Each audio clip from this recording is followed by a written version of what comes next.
మా చిన్నప్పుడు ఏదన్నా ఊరికి పోయినా జాతరలకు పోయినా మా తాత బండి కట్టేది. ఇంటోళ్ళందరం ఎడ్ల బండ్లనే ప్రయాణం చేసేది. ఇక దినాం పొద్దుగాలనే నాయన బండి కట్టుకొని బైక్ అడిగిపోతే అమ్మ వెనక షిరి కూలోళ్ళని తోలుకొని పోయేది. మాపటిలు వస్తప్పుడు ఇంత పచ్చిగడ్డి కోసి బండ్లు వేసుకొని వచ్చేది పసులు తినటానికి. ఇప్పుడు అంటే అందరు ట్రాక్టర్లు ఆడకం చేస్తురు గాని అప్పట్లా మొత్తం ఎడ్ల బండ్ల మీదకెళ్ళే నడిచేది వ్యవసమంతా అని చెప్పేది మా నాయన. ఇక ముచ్చటేందంటే వారే వా బండి లగాన్ చురుకుతుందంటే బందోబస్తు కోలాగలనే కట్టినట్టుర్రు. ఓ పారి చూద్దాం ఇదొక్కడి కథరు. ఎడ్లు లేవు ఏమి లేవు. ముద్దుగా బండికి బండి కట్టుకొని ఇగ్గుకొస్తున్నాడు కాక. ఇంటికాంచెల్లి పొలం కాడికో పొలం కాంచెల్లి ఇంటికో కాదు, నారాయణపేట జిల్లా నందిపాడు నుంచి బాపనపల్లి దాకా ఇట్లా బైక్ తోని ఇగ్గుకొచ్చిర్రు బండిని. రెండూర్ల నడుము ఏం తక్కువ 30-40 కిలోమీటర్లు ఉంటదట.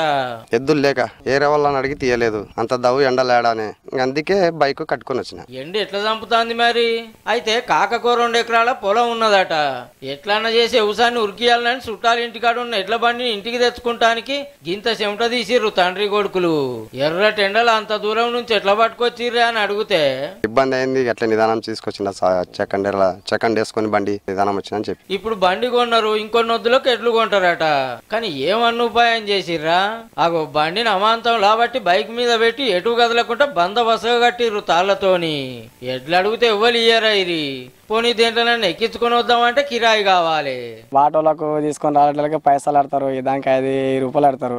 అట్లా ఎందుకు 200 పెట్రోల్ పోసుకొని వస్తే మా ఊరికి వస్తాం అన్నట్లు ఎద్దులు ఎవరు ఎండలు ఇయ్యారు కదా. ఇప్పుడు 1000 రూపాయలు కిరాయి పెట్టే బదులు 200 పెట్రోల్ కొట్టించుకొని నిమ్మలంగా ఇంటికి తెచ్చుకున్నారు బండి. ఇక తొవ్వెంట పోతోళ్ళు చూసుకుంటే చిన్న పరిశాన్ కాదు బండితోని బండిని ఇగ్గుకొస్తుంటే. ఫోటోలు వీడియోలు గుంది సోషల్ మీడియాలో పెడితే పొట్టు గీరికలు కొట్టినాయి. ఉపాయం ఉన్నోడు ఉపాసం ఉండడంటే గిదే కావచ్చు నుల్లా.